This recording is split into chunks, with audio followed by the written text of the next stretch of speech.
began with breaking news tonight. A teenager's on the run after the robbery and murder of a South Coast man. We take you live to the scene.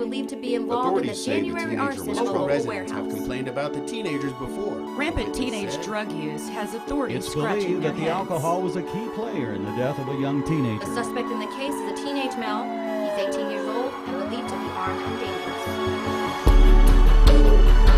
Crowds are gathering everywhere and police are pushing spectators away. Can you bring us any information on the Teenager whereabouts of the missing teen? message Police on his spoke girlfriend's to the phone. teenager's mother. City officials fear teenage involvement. Teenage pregnancy on the rise in No Smith word yet County. on whether Officials the say teen will be tried After as sports, minors you'll hear the or gruesome adults. details of a teen suicide A note. teenager is behind bars tonight. Witnesses say they saw 3 teenagers flee the scene.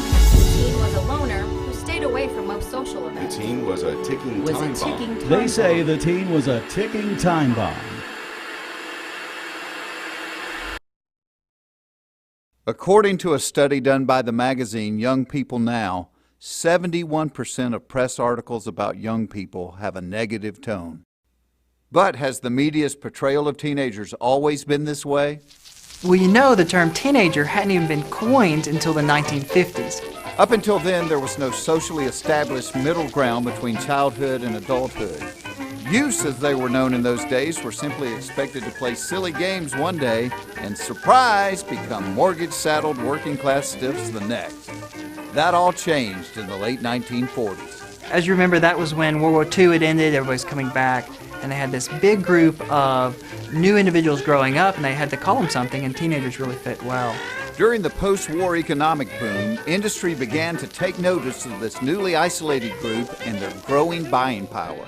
This became kind of synergistic because industry was helping encourage this new segment called teenagers. Teenagers were increasingly improving their financial abilities, and so popular culture and society latched onto this word teenager as a separate group, and they started marketing to them. At no other time in history had there been a chance to effectively brand an entire segment of the population. Advertisers were working with a blank slate. Hollywood also began pumping out films, music, and television programming specifically aimed at teenagers. The teenagers gobbled it all up, and this set into motion a chain of events that would change the world. If we look at the media's portrayal of teenagers through the years, this really helps see how society's been viewing this too. We've got in the 50s. Remember, the teenagers in media then were this kind of innocents get in trouble. They're always saved the last minute by mom and dad coming in and helping rescue them through wise wisdom and guidance. I can help by talking things over with you and giving suggestions, but you'll have to work out your own best way to make emotions work for you and not against you. These teenagers back then, the point was they made these little mistakes when they were young, so they didn't have serious mistakes when they were adults. And as we move to the 60s, we still have these innocent teenagers that are well liked by their parents and their peers, and they're doing fun things like dating and surfing and spending time as this kind of independent group. And in the 70s, things began to slowly change. Teenagerdom got a little more complex. The TV shows had blended families. Yet they're still liked by their parents and their peers. They had kind of innocent troubles, but these were when they went against family's rules, and they were always resolved at the end. And we move into the 80s, when we begin to have again, a more sophisticated outlook of teenagers. And in the early 90s, you see this new concept of kind of the dysfunctional family that was functional. And we progress through a more complicated portrayal of teenagers. None more complicated than that era's rise in teenage violence. On 14 separate occasions, our previously scheduled programming was interrupted to bring us news of kids who had opened fire on their peers at school. I think the media began to really latch onto this idea of this youth gone wild or aberrant teenager during that time. These are kind of outlier stories that are salacious and make for good news. You know, the majority of teenagers go through that period of life with very little difficulties. So these outliers are different, and they really catch people's attention. And again, attention sells media. And in our society's active pursuit of instant news, it is no wonder the negative stories tend to dominate the headlines. But what about the majority of teens out there who are doing the right thing? Who are they and what are their stories? To find the answers to these questions, the Encouragement Foundation decided to take a trip across America.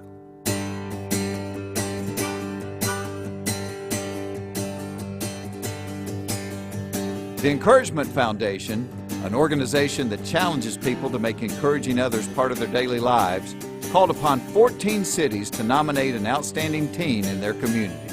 The trip itself mirrored the frenzied schedule of the average teen, the itinerary calling for stops in all 14 cities in just 7 days, beginning in San Francisco on September 5th and culminating in New York on September 12th, the National Day of Encouragement. Along the way, each teen was honored by the foundation and invited to the New York finale as part of a chance to win a $5,000 scholarship and the title of America's Most Encouraging Teenager, as voted by friends in online polls and a panel of judges. So join us as we hop aboard Southwest Airlines and journey across America to ask, what's right with the American teenager? Our trip began in San Francisco, not too far from Alcatraz Island, where Braxton Bilbrey, an 11-year-old Phoenix native, set a world record in 2006 as the youngest person to swim between the island and the mainland. Well, the first time I heard about Alcatraz was I was reading a magazine at my house, and I saw that this kid named Johnny swam it, and he was 9, and at the time I was 7. So I asked my dad if I could do this swim, and he says, I don't know, ask Coach Joe. I've been coaching Braxton for about 4 years now. It was 6 months. I've been coaching him for 6 months when he came to me with the Alcatraz goal, and that was back in January of 2006. After Coach Joe gave the okay, both he and Braxton's parents agreed that Braxton should do more than just try and beat the record, that he should use the opportunity to raise awareness for a cause.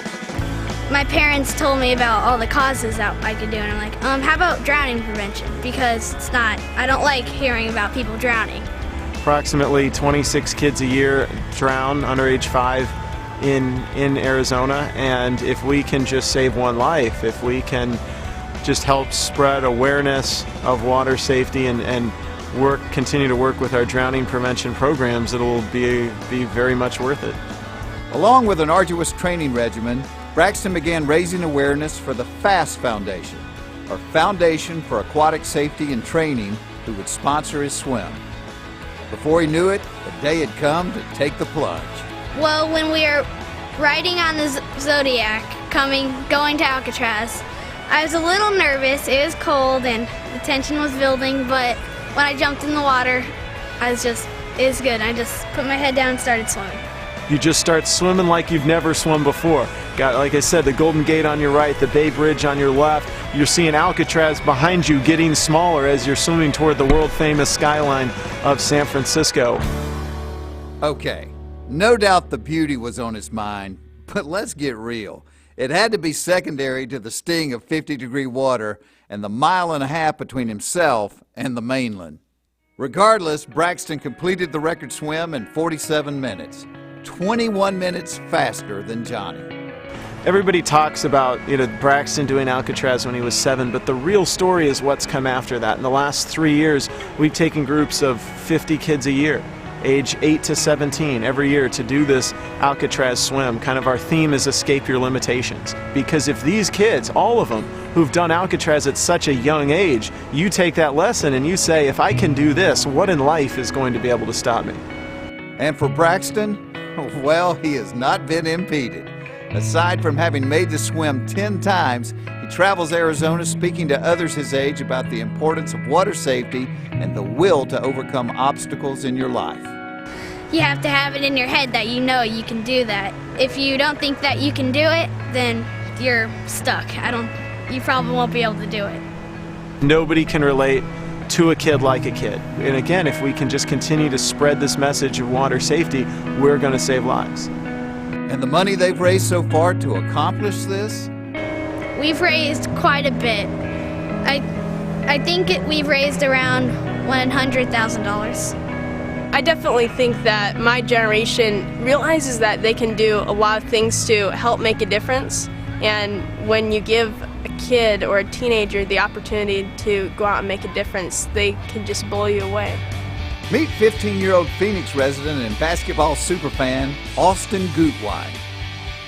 In 2004, Austin's heart was touched by the story of several young orphans in East Africa. I had seen a video talking about a girl who had lost her parents due to AIDS, and I just couldn't imagine living life without my parents, but yet 15 million kids were having to go through this. I knew that I had to do something to make a difference. Austin turned to his parents for help, and they turned to World Vision International, who encouraged Austin to look no further than the basketball court to find his answer. Austin, he's a good kid. He's always had a good heart. He likes to play basketball a lot, and he knows that he's like not the best at it, so he's kind of used that story to say you don't have to be the world's greatest basketball player to do something to impact, other people. So Austin took his love for the game and founded Hoops of Hope. Hoops of Hope is basically like a walk-a-thon, except for we're shooting hoops instead. On World AIDS Day 2004, Austin asked his friends and family to sponsor him as he shot 2,057 free throws to represent the 2,057 kids who would be orphaned during his day at school. They all agreed, and Austin raised $3,000 that day. Since then, thousands of people have participated in Hoops of Hope, helping the organization raise over $1 million. 100% of what we raise goes over to help people in Africa, and we've been able to build 2 medical clinics to help those parents who have AIDS. That way they can receive the treatment for the disease. And then also too, we've been able to build a school over in Zambia as well. Austin has now been on 2 trips to Africa. When I was over there, it was incredible for me to be able to meet these people and to see how they lived. I think a lot of these people really do understand what's happening. They understand that kids and teenagers from all around the world are making a difference to transform this community, and they are so appreciative of what's happening. It was totally rocking their world. Because of his simple plan that's yielded big results, Austin's story is now widely known across America. He's appeared on television, written a book, and he headlines the Revolve Tour, which travels from city to city encouraging teenage girls to empower others. Yet through all of this, he's remained remarkably humble. He's the kind of kid that if a kid's sitting down eating lunch by himself, he'll go sit right next to him and make a new friend out of him and, make the kid's day. And not everybody can do that, it takes a special kind of kid. I love seeing people, whether, they're doing Hoops of Hope or just doing something bigger than themselves, going out and changing the world. As long as kids still want to make a difference, Hoops of Hope is going to be there to help them do that. One such kid is 10-year-old Faith Johnson. In 2009, Faith began her own charity, Flip-Flops of Faith, after being inspired by Austin's story. Well, I'm Faith, and what we do is we send flip-flops over to Zambia to help them because they don't have any shoes. Her family has organized flip-flop drops in her suburban Phoenix community. Faith represents the next generation of teenagers who will build upon the foundation teens like Austin have built. Because if you were thinking about somebody your age and you're making a difference for them, it's kind of cool. No, it's way cool. Kind of like in Oklahoma City, where we found out you don't even have to be doing big things to get big results. Sometimes all you need is an inspiration and some cookie dough. I'm Paige Harder, and I worked over the summer and made dozens and dozens of cookies, and I sold them to earn money for Wishing Well. Wishing Well is an Oklahoma City-based organization seeking to provide clean water throughout Africa. I've been seeing a lot of college kids help out with it because my dad's a dean, and so every time I see someone, they're doing something to help, and I decided I wanted to help too. So Paige got to baking. It was one of those things where by the end of the summer, I never wanted to see cookie dough again. Maybe not, but throughout the process, she had baked and sold over 120 dozen cookies. That's 1,440. She raised over $12,000 to be put towards digging water wells in Africa. I have gotten a lot of, how did you earn $12,000 just by baking cookies? And it's not because I just made cookies. It's because I went out there and I tried to get people to buy them to help. And it's not like I said, I'm gonna keep the money. I said, I'm giving this to one of the organizations that's gonna help kids live longer. And she's not the only one who was able to do something small to make a difference. Her friend Ryan got involved as well. Ryan is on the student council at his high school, and he wanted to see the school get involved in wishing well, so he hatched a plan. We had a spirit week, and the spirit week was like, okay, you pay $5 and the whole week you can do all the activities, or you can pay $1 a day. And so for $1 a day, you could like wear a hat. Some days it was like dress up as a first grader. It was just random stuff. And all the proceeds of that week went to Wishing Well. So you might ask how two junior high kids could find the motivation to affect change on the other side of the world. It's not hard work necessarily. It's not the hardest thing to get it started, but it's more of for like the people who are dying every day. I like baking cookies, and so it's something I like to do that I know I can help others by doing it. And like if you're doing it for a good cause, people are going to support you. There was a guy, he goes, I really like what you're doing. I never thought anyone like your age would come out and help do this. And so he donated like $100 or something like that. And so I think it was just because we were so young, but we saw something that needed done and helped. During our trip to Oklahoma City, Ryan and Paige took part in a walk sponsored by Wishing Well, which raised awareness for African kids like Eden. Eden's a 13-year-old boy who, he's just like the, okay, that's totally wrong. He's not just like the 13-year-old boys here. He has to walk 2.5 miles every day with 45 pounds of water. He just walks there and back every day. That's what he does. That's how his family gets water. He has to do it if he wants to survive, and the water isn't even clean. It's amazing how dirty it is, but people still drink it because they need it. It's not one of those things where I kind of want to have water. It's one of those things where I need water. This is bad water, but I need it. Over 100 people turned out and got to experience what it's like to walk 2 miles with a jerry can full of water. There's really no good way to hold it. I mean, I tried carrying one for a little bit, and you could put it on your head and hurt your head. You could put it on your shoulder, it hurt your shoulder. There's no good way to try and support it. Thank goodness kids like Ryan and Paige and organizations like Wishing Well are doing something to make clean drinking water easily accessible to people all over Africa.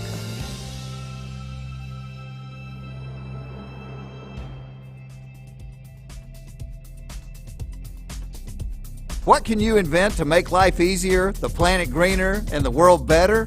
Just ask Houston, Texas teenager Javier Fernandez Hahn, winner of the Ashoka Foundation's Invent Your World Challenge. I've always been interested in inventing things around the house, like I'll see a problem and try to fix it. When I was about 7, I spilled some juice or something on the ground, and it made a big mess, and then my mom told me to clean it up. And so I went to my room, and they had no idea what I was doing. I thought I was probably goofing off, and a few hours, or maybe like an hour later, I'd created this invention. It was a robot made out of Legos that had a sprayer and a sponge, and it was able to clean up the mess with it. It probably would have been easier just to clean up with the sponge, but... That wouldn't have been nearly as much fun. Yeah, it wouldn't have been nearly as much fun, yeah. And I had an actual challenge that I could put my knowledge to. Now, as an old man of 15, Javier is putting that knowledge to work to fight global poverty. Well, I've always wanted to help people. About 90% of the world lives in poverty. And so I feel that I have a responsibility to this, because just the act of living the way we do is very harmful to their way of life since we pollute a lot. So I think that it's our responsibility to help them since we're damaging their environments. Javier cannot legally drive a car alone, yet researchers twice his age say his award-winning invention, the Versatile System, could quite possibly end global hunger. If I implement this in a developing country, I'd like it to provide for them food, fuel, sanitation, and fertilizer for crops. How, you might ask? With a little ingenuity and some algae. For school, I had a project to build. It was a research project just on biofuels, and so I decided to research. I was researching just broadly biofuels, and I came across algae, and I was struck by how much potential it seemed to have. Basically, I took algae and centered lots of other existing technologies around it in a way that was very efficient. So, for example, one component may take in waste that was created from another component and use it to fuel it, and then its waste can fuel another part. So it's a complete system that's very efficient. Do what? It takes in CO2, or harmful greenhouse gas, sunlight and water. It can be wastewater or even salt water. And it turns it into food, fuel, sanitation, and fertilizer for crops. Javier hopes to test the versatile system in a developing country in the near future and insists that the system be easy to build. We would like it to be as much as possible made out of local materials. Because each of the components are mostly already available and already existing, I don't think it should be too difficult to build it or maintain it. What we'd like to do is make one of them test it, then have the villagers themselves make another one for themselves. That way they feel ownership, it's not as expensive for them, and also they can move to other villages to expand its growth. Apart from the $20,000 scholarship he received for Versatile, Javier also began the nonprofit organization Inventors Without Borders. What I'd like to do with Inventors Without Borders, my goal is to create a society of young teenagers that are socially aware and are aware of the way most of the world lives and feel the responsibility to help them. You've known Javier for roughly 3 minutes now, and you realize he's smarter than you. But that's okay because his idea is easy to understand. Use your gifts to help others, and the world can be a much better place. It's not rocket science. For the next leg of the trip, we stayed inside the Lone Star State, traveling north to Dallas. Oftentimes we kind of get into this sphere, this bubble of comfort, and we don't really want to look at the outside world and look at what's going on, what the needs are there, what we could be doing to help. So Andrew, along with his friends at Denton, Texas's Ryan High School, decided to burst that bubble. They joined Rotary's High School Interact Club with the intention of working for justice in the communities around them. One of the big projects that we do is the Chiapas Project, where we have students give away phones and empty ink cartridges, and we send them to a company who resells them and sends the money to Chiapas, Mexico. There's 2 pillars to this program that we're equally as committed to. One is the environment, and the other is microfinance. Each year in the U.S., millions of cell phones are thrown away. Like one cell phone has up to 8 or 9 toxic chemicals like lead and mercury. One cell phone in a landfill pollutes 132,000 liters of drinking water. PhoneRaiser, a local company that reuses and recycles cell phones, has provided a way for the club to take action. What we do is we have designated spots in our school, boxes where students and teachers and anybody can drop off cell phones, ink cartridges, or anything that might be of any value. They went out into the community to talk and explain about e-waste and about microfinance. When I first started, I didn't want to go talk to other people because I was shy, but now I'm opened up, and this year we were I have these cell phones. I was like, well, take them to Interact, We can send them in and help other people, and they're like, really? I was like, yeah. Samantha overcame her shyness after hearing stories about the citizens of Chiapas, Mexico, the country's poorest and most malnourished state. When the cell phones are reused and recycled, PhoneRaiser uses the proceeds to help Chiapas citizens through microfinance. Microfinance is this Nobel Peace Prize winning concept in which we're making small loans to poor people. Maybe buy a cow to sell milk, or raw materials to create textiles. But they're creating a business, and they're paying back their loans, and now they have this money, this disposable income, to provide for their family. The program has become largely successful due to the work ethic of Chiapas citizens. Since the program's inception in 2003, 98% of the loans have been repaid. When looking at clubs to sign up for, I wanted to see not necessarily what would be the most fun or what would be the most beneficial, but how I could actually make a difference. The Interact Club, together with hundreds of other citizens in Dallas, has raised nearly $3.5 million, which will allow the project to extend into other areas of Latin America. It makes me actually want to go down there. It will blow your mind, and you realize just one cell phone alone, just putting it in the box at our school and donating it can change so much in the world that we live in as well.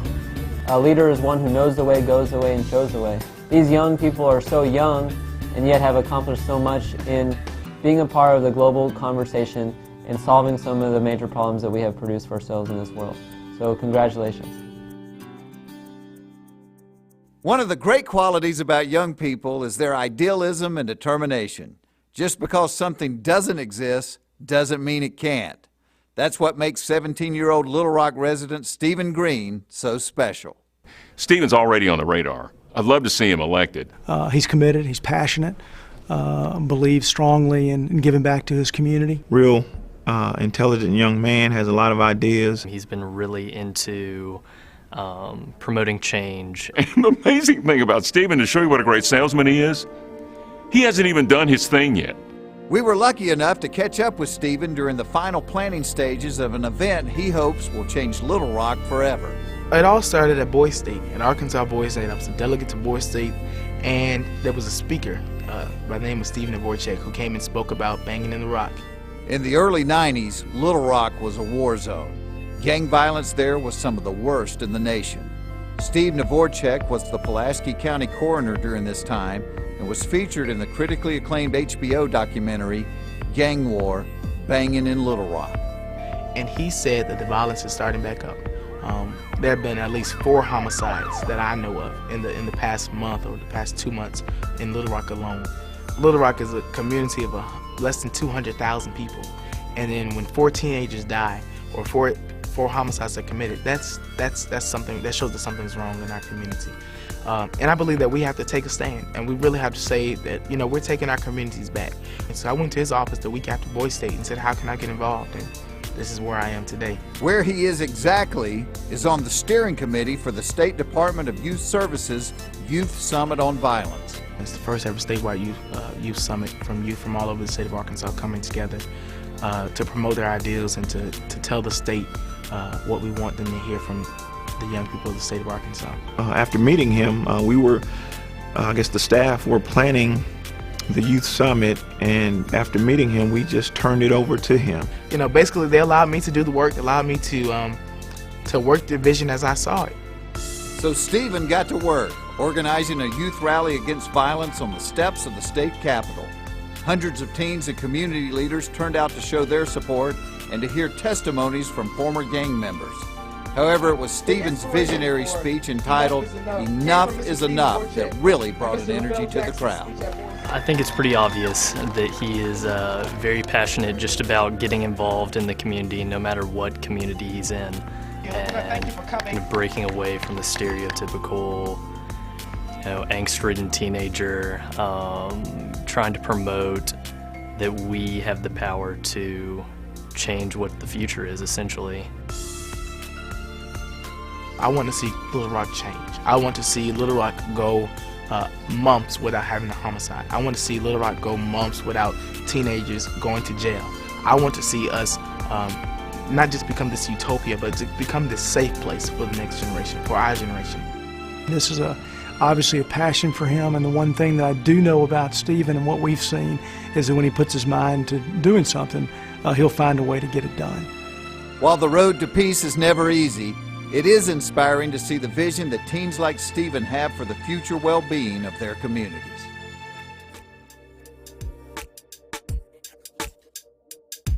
Growing up on Chicago's South Side, life wasn't always easy for Terrence Thompson. Growing up there is like, you know, you make your friends, you make your enemies, you know the bad parts, you know the good parts, where you're not supposed to walk. When Terrence was 6 years old, he developed an interest in movies. I used to take my dad's video camera and just play around with a lot. It was a lot of fun doing that. And when I got to 6th grade, or 5th grade, I went to a new school called North Kenwood Oakland Charter School. And there, they had this drive to make kids who live in the South Side who didn't have access to technology media literate. His parents saw a spark ignite. I always had parents that were very driven to make sure all their children were successful. They encouraged him to check out the school's extracurricular opportunities. They had a program called Digital Youth Network, which had different pods like film, video, music production, graphic design. Terrence went the film route, developed friendships, and in the 7th grade made his first documentary chronicling life in the projects. About a little boy who was pushed off of an apartment building and fell to his death. And it ended up going to a state history fair, so we moved up like 2 stages and it placed like outstanding there. And that's when I really thought like this could be a living, and this is what, you know, I could really do in life. Noticing his natural talents and leadership qualities, the staff at Digital Youth Network decided to hire Terrence as a mentor. I like to see kids, take something and run with it, just like I did. And to know that I may have had a role in that kid being successful one day, that's enough gratification for me. So. Many of the kids Terrence works with come from rough neighborhoods and broken families. He insists these kids be given an outlet to share their feelings. A lot of our kids need a way to speak and need a way to, let their aggressions out. Otherwise, that's how I feel. They become products of society and don't do as well as they can because, they're not allowed to speak. I mean, I feel like I do have a voice now through my film, and a lot of kids don't have a voice at all. And some don't really know how to tell their stories. And film was a great way for me because I was a shyer kid when I was younger. With film, it's like you can tell a story and people won't exactly know the sure story, even though it could be, but you want to keep it a secret. So that's the best way I could tell somebody the truth without telling them the truth. Terrence has grown tremendously as a filmmaker. He was recently hired by HBO to contribute footage, and his work with Digital Youth Network has been featured in magazines and on TV. I'm not sure too many filmmakers that are professional. I'm not too sure how many of them have that rescue story, but I feel like it helped me, and I don't really know what I'd be spending all my time doing now. I think that's more about what our drive is with the program, to let kids realize that there are opportunities above, where they're at right now and where some of their parents are, so I just hope that maybe they can grow from it, and I hope I have a part in it.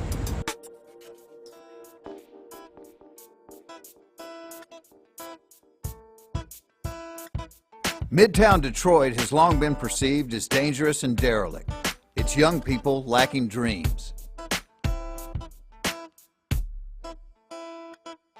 When I'm dancing, I just be relaxed, I just be moving, I'll be in another zone, I think. My passion is poetry and dance. That's what I love. Art gives you the freedom of expression. These kids, plus 17 others just like them, are part of Arts Jam Detroit, a nonprofit group dedicated to bringing the arts to at-risk youth. My name is Vic Spicer. I am a film, video, music producer, director here in Detroit. I was interested in working with kids in Detroit and, trying to mentor the best I could. So we started talking about doing this show, and we came up with an idea of doing a musical. What happened is somebody came up to me and said, you should join this program. I was like, what's the program about? Dance and acting. I'm thinking to myself, dance and acting, but I have no rhythm and I have no acting skills. Now, we only had 3 weeks to do this entire thing from beginning to end, and we decided to come up with a theme of dreams. We did the camera, we did dancing, storyboards. They shot it all. Some of them never worked a camera before. And not only that, they had to write the songs, they had to write the music. Each person was going to go into one of 4 different groups. My group, we did A New Beginning. We picked a song that I had written, and we basically based it off of how degrading the schools are. We're going to build everything in Detroit to be better so that the youth can be stronger. When kids have ownership and they're invested in what they're creating, and you give them the tools to create and the ability to do it, they just shine. The film was a huge success, leaving each kid wanting more, which is priority 1 at Arts Jam. Art gives you so much more knowledge. It allows you to be creative in ways that just thinking of only the logical can't. The hope is that each teen will take this logic and apply it when faced with challenges in their own communities. Here are all these kids, and this will give them gives them a chance to express themselves and talk about really what are their dreams, what do they want to do. I'm going to go to Western Michigan University to be a social worker. My dream is to be a computer technologist and own a chain of game stores. I plan on being a biochemist. I want to solve the puzzles that plague our lives. They were focused on doing something with themselves and then coming back and helping the community. Growing up in Detroit, it might put you to the test, but at the end of the day, you may feel blessed. Leaving Detroit, we quickly traded in the big city life for the rural confines of Lebanon, Tennessee, an eastern suburb of Nashville. It was there we met Dylan Bain and Michael Smith, two high school seniors who had once dreamed of hiking the nearby Appalachian Trail. When Michael and Dylan were freshmen in a freshman honors biology class, I was just telling my students the story of my experience on the Appalachian Trail, kind of how it was a dream that I had to hike the trail, but just wasn't able to complete it. He wanted to make a goal when he graduated college to hike the whole thing and never really got to do that, so we were like, we can help him get his goal and he can help us. And I'll never forget, just right after class, Michael and Dylan came up and they said, Coach, we want to hike the Appalachian Trail, let's do it together. And at first when they said that, I just thought, there's 14-year-old kids, they don't really know what it involves, but they're very persistent with the idea. So I guess that next summer we started in Springer Mountain, Georgia, on the Appalachian Trail. The Appalachian Trail runs 2,175 miles up the eastern seaboard of the U.S. from Georgia to Maine. From the beginning, we kind of talked to the guys and I kind of let them choose. I said, I want it to have a purpose. We were mostly interested in just hiking the trail first, and then it kind of evolved into, let's make this into something more than just for ourselves. So I actually just challenged them. I said, guys, y'all come up with a charity. Come up with something, some kind of cause that you're passionate about and that you want to, so we can hike with a purpose. Like Ryan and Paige in Oklahoma, the boys had heard stories about the distances some Africans had to hike for clean water. They have to hike like 4 miles a day to get water. So we just kind of wanted to help raise money to help them not have to walk so far to get water every day. And it was kind of fitting. We called ourselves Hiking for Water. Over the next year and a half, armed with stories of their own treks for clean water along the trail and donations from friends and family, the boys were able to send a donation to dig a well in Africa. But they weren't finished yet. It was kind of at that point that they wanted to take more of an active role. We just wanted to make it more personal instead of giving money to somebody to build a well. Around this same time, the boys became acquainted with Mission Lazarus, an orphanage in Honduras. Michael and Dylan, of course, because of their passion of the water crisis, they decided they wanted to create a water filtration system to take to Honduras. The boys began learning to build these systems and soon had a design and a target date to install their system in Honduras. It became like a personal thing. We worked on it every day. And then in March of 2009, the boys packed up their purification system and took off for Honduras, where they spent their spring break implementing their design in villages across that country. Dylan kind of headed up the water filtration system. Michael assisted with that, and Michael also did a drip irrigation workshop for some of the individuals in Honduras. And that's where they are at this point. And when asked what the trip meant to them, it gave me a sense of ownership with my system, because I had, built it, designed it, and then I take it down there and I give it to somebody and install it for them, and they have clean water, man. It makes you feel a lot better because you're helping somebody instead of just giving them water. You giving them a way to clean their water. To me, that's one thing that I think is unique about Michael and Dylan is they have a vision, they have a goal, and it's not just about themselves. Just take what you like to do and put a spin on it to help others. I mean, that's what we did. Find a good friend to do it with. Yeah. Everybody's got a gift, you just got to use it the right way. Michael and Dylan's story is a perfect example of how anyone, anywhere can make a huge impact on the world. And just how many miles do they lack on their hike through the AT? About 1,400, quite a few. We'd better not tell them that we flew much of that remaining distance in a little over an hour on our way to Philadelphia, the city of brotherly love. No local represents the city's namesake better than 18-year-old Vinay Trivedi. In 2005, tragedy struck Vinay's family when his dearly loved grandfather passed away. after he passed away, I recognized that, you know, when he was living, he wanted to learn how to use the computer, and you know, I didn't make as much of an effort as I would have liked to in teaching him how to use the internet. So after he passed away at a senior home, he felt he was very alone, and I wanted to make sure that no other resident felt like that. So Vinay began Senior Link, a program that aims to provide donated computers and computer education to the residents of senior homes. Basically anything from how to turn on a computer to how to go on the internet, to check your email, download pictures, you know, things that seniors would find themselves doing in order to get connected to the outside world. And we're a strange breed. We've lived a long time, and we like to tell you what we've learned in our life. A lot of them are very, very reluctant to embrace this new technology. But this was the impetus that made me clear my desk and make my room presentable, that somebody could come in and put the computer there. And it's exciting because what you've done has got me started. They're really passionate about, you know, getting to know about the computer, which is, you know, we're happy to provide. I've always wanted to know how to cut and paste. Now see, I know the words. I wrote to all my family and I said, you know, during the 21st century, I've got a computer, I can use the computer, I have email.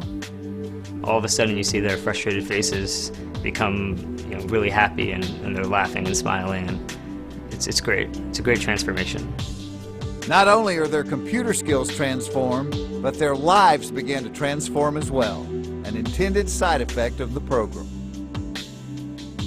A lot of times I'll go to teach a computer lesson, and for that hour lesson we won't even turn on the computer because they'll just start talking about their life. In many ways that's just as fruitful of an outcome as teaching them the computer, because ultimately the mission of Senior Link is to engage seniors, whether that be through the computer or just going and talking to them. So, you know, I find that most of the senior residents are willing to talk. It's just sometimes they don't have someone to talk to.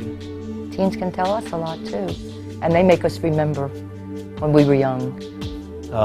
They feel bad that we're, you know, donating whatever, an hour of our time to come in and help them. But I really don't think that feeling should exist. It's our responsibility to help others and help the community and help seniors because they've helped us, you know, they've helped raise us. So we should give back to them in their old age. Although Vinay is now in his freshman year at Harvard, he remains connected to Senior Link. He is currently working to get seed money to other kids across the country so they can start chapters in their own communities.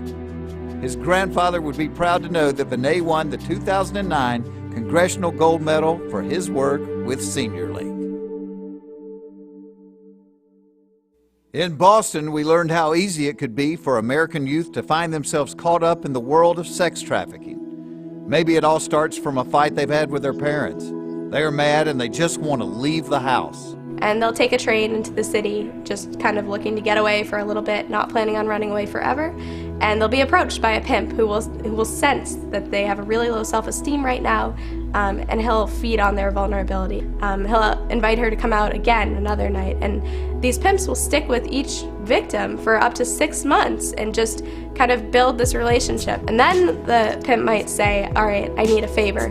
Just this one time, I promise. He rapes her, he beats her, and he gets her addicted to drugs so that she has to come back, and she just has nowhere to go. And it's not just happening in cities or rural areas or suburbs, it's happening everywhere. Hi, my name is Rebecca Cantor, and about 3 years ago, my friends and I started up a group called MinGa. The word MinGa means the coming together of a community for the betterment of all, in an indigenous South American language. We were like, that's perfect, because that's exactly what we're doing. We're bringing together a community of teenagers to do something that we're all really capable of doing. That something is finding creative ways to end the child sex trade through empowerment and education. We found out that most of the kids involved in the child sex trade in the United States were 13 years old, and at the time we were only 14. So kids younger than us were the people who were most involved in this issue. So we realized there was kind of a disconnect because we hadn't heard of it, and we're exactly the people who need to hear about it to make sure that we don't get involved. So the group started small. They hosted a yard sale hoping to raise $5,000 for a sex trade victim rehabilitation center in the Philippines. And our parents said, you guys are crazy. No one makes $5,000 on a yard sale. You'll make like $50. And we did it, and we made $6,500 that day. And we went on from there and said, hey, we love this, it's fun, we're doing something great. And we said we want to do more. So from that, the idea kind of grew. And we kept doing fundraising events, and it got to the point where we had fundraised $75,000, and we were still wanting to do more. So the kids recruited their friends, parents, business leaders in schools, and before long, a movement had begun. We are teenagers, and we have an advantage that we can talk to other teenagers and actually make an impact. They soon found themselves traveling around the country, spreading the message of MinGa and empowering youth to help end the sex trade. It's an issue that in the United States people don't know about. They don't know that there are over 300,000 kids in our own country who are likely to be involved in the child sex trade. And most of these kids are 13 and younger, so it's really important to educate the teenage audience in the US about the issues so that they don't become involved in any way. The organization has seen many successes, including the completion of the Rehabilitation Center and new MinGa chapters across the U.S. However, the biggest success may be the change the teenagers have seen in themselves. It's just become our lives, and we care so much about it, and yeah, it just keeps you going. Speaking of keeping going, once we departed Boston, it was on to our last stop, New York City. Where one is greater than none. Meet the girls from One is Greater Than None. This group of 8 Long Island teens started doing charity work when they were just 14. For a long time, we were really interested in starting a charity because we wanted to help people, and we kept having meetings and we didn't know what to do, like what specific cause to help. And then in the spring of 2008, a single episode of Oprah dramatically altered the girls' lives forever.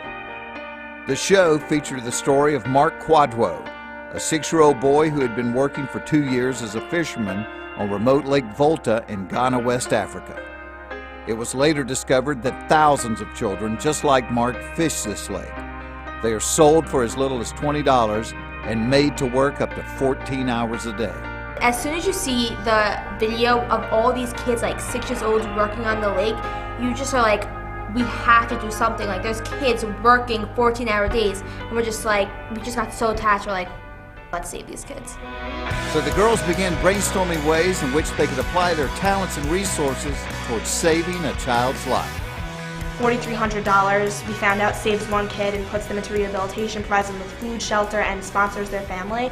So we were really excited that it was a tangible goal that we had. They found out beads were one of Ghana's chief exports, and it became clear that making and selling beaded jewelry would be a creative way to raise money and awareness for the cause. I mean, it was something that we knew that we could make. It was something that people would buy, that they would wear, and it was something that we knew that we could make a lot of. So in their spare time away from school, friends, and family, each of the 8 girls would make and sell bracelets and necklaces. I think we made over 4,000 bracelets so far. In just 2 years, through determination and a creative flair, they've raised enough money to rescue 24 children from a life of slavery. But they have not stopped there. Recently, the girls learned of an organization called RAM, a remote area medical that provides health care to citizens of impoverished rural America. They basically have mobile medical clinics, and they go to these remote rural places in the United States where a lot of the people either don't have health care coverage or they have very little. Because RAM utilizes volunteer doctors and donated supplies, it makes it very cheap, like $5 to treat those in need. And then you're like, we could help them in such a big way with such little effort. This one girl, she wrote us and she told us that she had a lemonade stand. She raised $20. Yeah. And so many people would be like, well, what is that going to do? In this case, it might give 4 people the chance to go through a day pain-free or to read again through the use of proper glasses. There are certain times where I think that we feel like, well, all we did was make bracelets, and it doesn't seem like it's that much, but that's the whole point.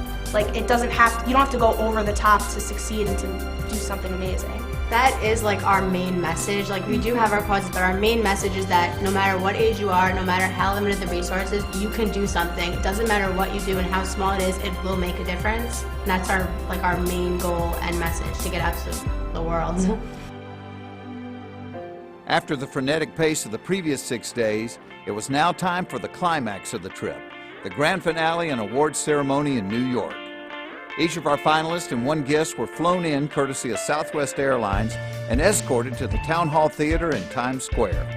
Hundreds of people turned out to take part in the event, which featured performance art, music by the Harlem Boys and Girls Choir Alumni Ensemble, instrumental rock group The Non, and the world premiere of Wishing Wells' One Drop, a documentary about the water crisis in Africa.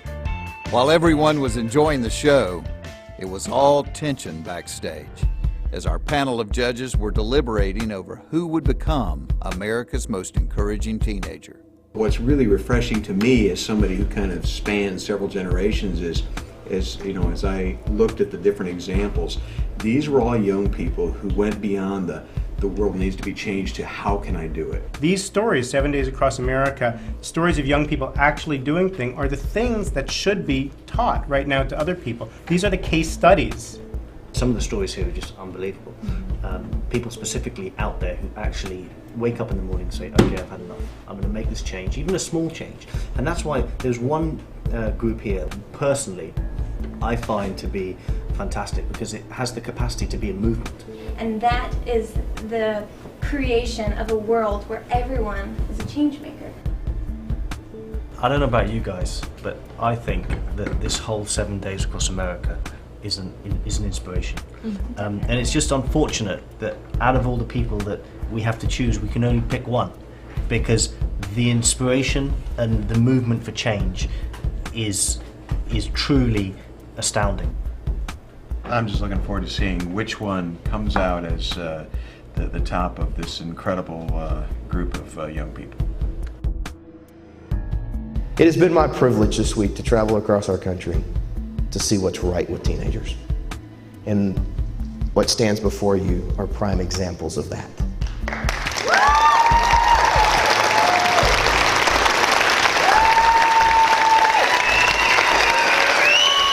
I am convinced that this is the most talented group of young people in American history. They believe they're going to change the world. They just need us to help them. And to show them that, yes, you really can. What was awesome to our crew is we didn't repeat a story. The stories were different every city. And it just made it so much fun to show up and see their passion and their excitement. And frankly, that to me, folks, is the definition of encouragement. When you see what it is that these guys are doing. We said all along the way that at the end of this, we were going to name the most encouraging story from our journey. I'm not going to lie to you, maybe one of the most difficult things I've ever been a part of, because every story up here wins, period. But one of them was going to stand at the top at the end, and so it's my privilege to present, for the first time on the first trip ever, America's most encouraging teen. This award is presented to One is Greater Than None for your outstanding example of service. I'll read it all for you, girls. America's most encouraging teenager. This award is presented to One is Greater Than None for your outstanding example of service and showing the world what is right with teenagers and that teenagers can make a difference. Signed September the 12th, 2009. And with that, goes a check in the sum of $5,000. Thank you so much. There you go. Thank you.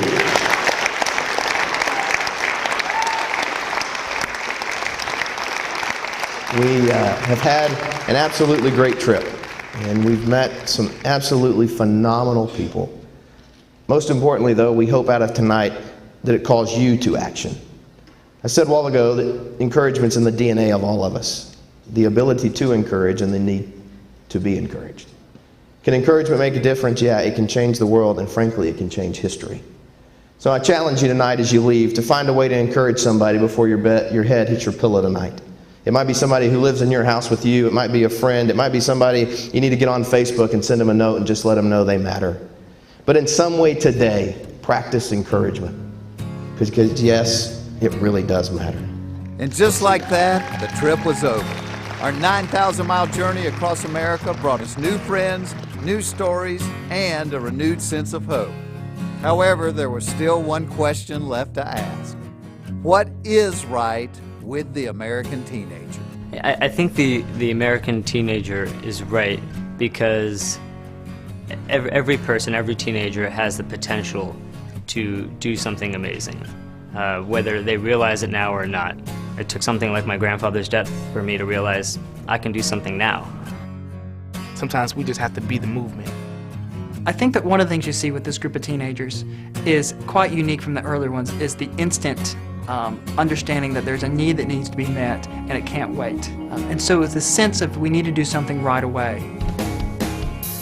I think the world's truly getting to be a smaller place. The kids can really see what's out there. We spend a lot of time on Facebook and Twitter. With Facebook and Twitter, we have like Facebook, social networking in general. Maybe it's because of Facebook, maybe because of Twitter, improved communication. Nothing is beyond the realm of possibilities. And this is stretching out to their cause because they're able to post instantly what they're doing. It's not just a picture in a book, it's not just a statistic you read, this is happening right now. So it's kind of like this sequence where you see stuff and you're exposed to it and you say, okay, I care about that. Then you think about, okay, what can I do about that? Then you go over to Google and you type in the problem, you type in like take action. So this generation has the feeling that they're important, they can do it, but they've also got the mastery of the tools that's making it happen. I've got this little iPhone. There's nothing I can't do. Meet me at the Capitol, 2 o'clock, to protest teen violence, and bring 17,000 of your best friends.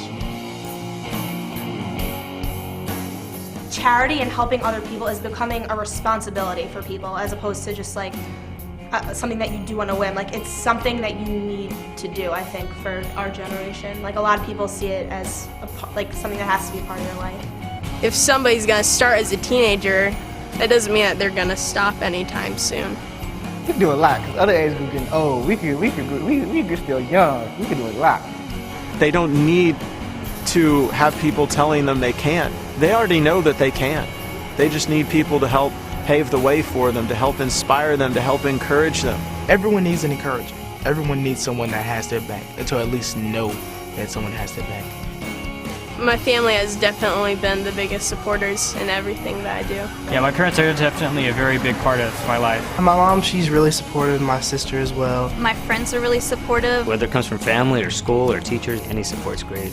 So the best thing to do is go out there and help the next person. And if you help the next person, that next person gonna help that next person. And that next person gonna help that next person. It's like a huge chain. When the community come together, that's a wonderful thing.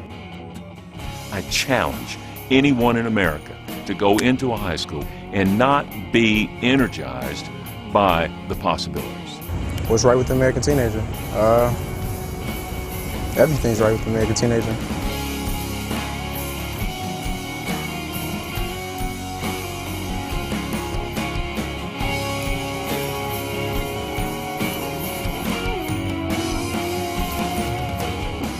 We've been dubbed by the media as the generation who doesn't care, the apathetic generation, and I honestly think that it's kind of the drive of when we're told we're one way, we're kind of stubborn and we want to prove them wrong.